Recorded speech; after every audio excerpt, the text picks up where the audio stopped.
Good morning, everyone. Welcome to Pre-Market News and Views by In the Money Stocks. Today is Friday, August 29, 2014. This is the final trading day in the month of August. It is also the last trading day before the Labor Day holiday. So again, Labor Day holiday is this coming Monday on September 1st. The markets in the United States will be closed. However, markets around the world will still be open. I'm going to start off today with the S&P 500 E-mini futures, and you'll see that the futures are trading higher by about 3 points at the moment, right to around $19.99.5 per contract. But you can see that the futures have started to come back in. They did take a little overnight surge, and then they've come back in a little double top area here, and they've rolled over just a little bit, but they're still in positive territory. Now today is a Friday, which generally gives us a flat to slightly positive outlook. It is also going to be one of the lightest trading volume days of the year, barring any geopolitical events that take place during the course of the trading day. So I know there is some chatter about Russia and Ukraine. There's some chatter about the Middle East, whether it's Syria, whether it's Israel. There's a lot going on. So geopolitically, we have to be a little bit concerned. But all in all, the trading volume today should be lighter, the lightest volume of the week. A lot of traders are already away on holiday. Now, one thing I want to point to with the positive move in the futures right now is that there is also a positive move in the dollar-yen. If the dollar-yen by some chance starts to fall, that could really throw a monkey wrench in things today, and the markets could come under some selling pressure. But all in all, right now, you do have the dollar-yen still positive by about 20 cents, 21 cents, and the S&P 500 futures are positive by about 3.25 points. So once you see the US dollar versus Japanese yen currency pair start to decline, then you should be a little bit concerned that your stock market can decline as well. This is something you're not going to hear on television. This is coming right from us, and once again, we're trying to just be out in front of all of this other stuff that's going on. All right, let's take a look at some stocks in the news. We're going to start off the first one with this company called SPLK, SPLK. Looks like they beat estimates, whatever. The market likes it. Give it the upside bias to around $50.50. Once it gets to around that level, I don't really see much more. You can see even in the after hours, that's kind of where it traded yesterday after the earnings announcement. So that should still be a very, very good resistance level.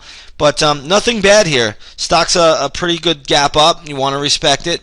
But it should stall out around $50.50. Let's take a look at good old Big Lots. I don't know if anybody's ever been there before. But the stock right now closed at $47.20. It traded down to around this $45.50 level, now trading at $46.25.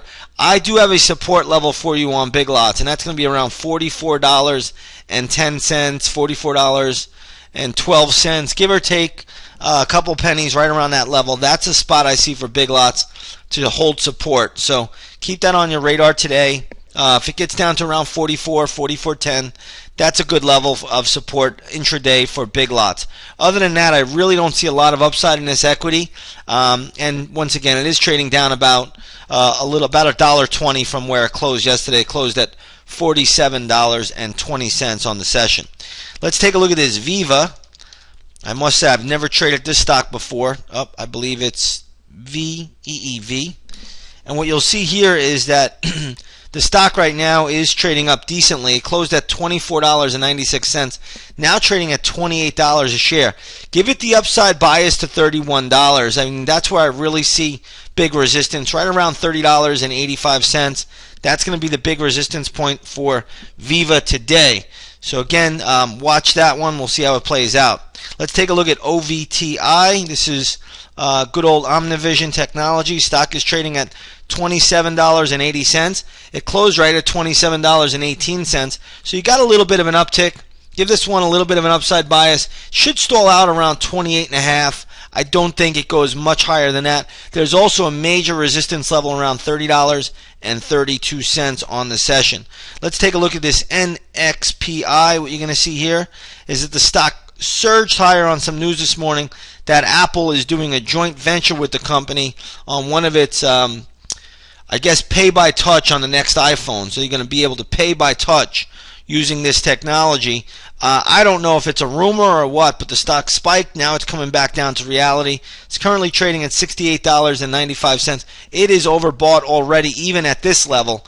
But due to the news, I don't know if it's a big deal or not. If the stock does sell off today, watch the 61 level. There'll be very, very good support there. I know that's a long way down, but hey, it was a long way up, and it has come a long way down already. So again, you want to take that into consideration. Let's move over to the gold market today. Gold futures at the moment are trading down about $4. So you're looking at $12.86.5 per contract. Let's go to the GLD. What you're going to see here with the GLD is that that's trading at $126.63. I don't think there's much wrong with gold, or there's anything great with gold at the moment.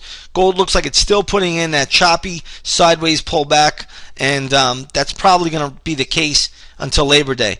If the dollar yen starts to decline, gold could start to move higher, but right now you do have a stronger dollar yen, and that always adversely affects the price of gold.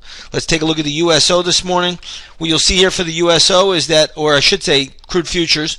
Crude futures are up 50 cents to $95.05 a barrel.